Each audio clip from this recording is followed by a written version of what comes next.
তুমি এভরিওয়ান, আজকে আমি ম্যাথের সমাধান দেখব। আমাদের এই চ্যানেলে আপনাদের জন্য বিভিন্ন চাকরির পরীক্ষার বিভিন্ন ম্যাথের সমাধানের ভিডিও চলছে। কাইন্ডলি আমাদের চ্যানেলটিকে সাবস্ক্রাইব করে দিবেন। তো চলুন এখন আমরা আমাদের আজকের সমাধানে নেমে পড়ি। এখানে বলা আছে পিতা ও পুত্রের বয়সের অনুপাত হচ্ছে 10:3। পুত্রের বয়স যদি 18 হয় তাহলে পিতার বয়স কত? তো যখন এরকম অনুপাত থাকে আমরা কি করি, আমরা হচ্ছে এক্স সহগ ধরে আমরা হচ্ছে ম্যাথটা করি।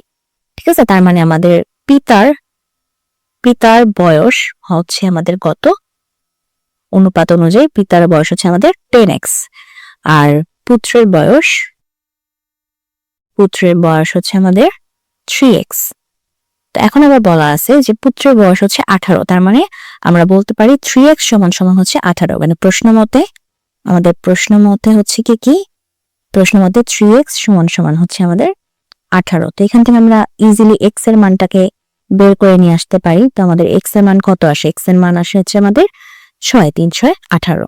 তো x এর মান যেহেতু আমাদের 6 আসছে, তো এখন ওই x এর মান পিতার বয়সের যে আমরা ধরে আসছি 10x, সেখানে যদি বসাই, পিতার বয়স যেটাকে আমরা ধরে আসছি 10x, সেখানে নিয়ে বসাবো। তো কত হচ্ছে 10x, সো 10 ইন্টু 6, তাহলে কত হচ্ছে 60, অর্থাৎ 60 মানে বছর। এটি হচ্ছে আমাদের অ্যান্সার। তো যদি আজকের ভিডিওটি ভালো লাগে অবশ্যই ভিডিওতে লাইক দিবেন, চ্যানেলটিকে সাবস্ক্রাইব করবেন। ভালো থাকবেন। তুমি এভরিওয়ান, আজকে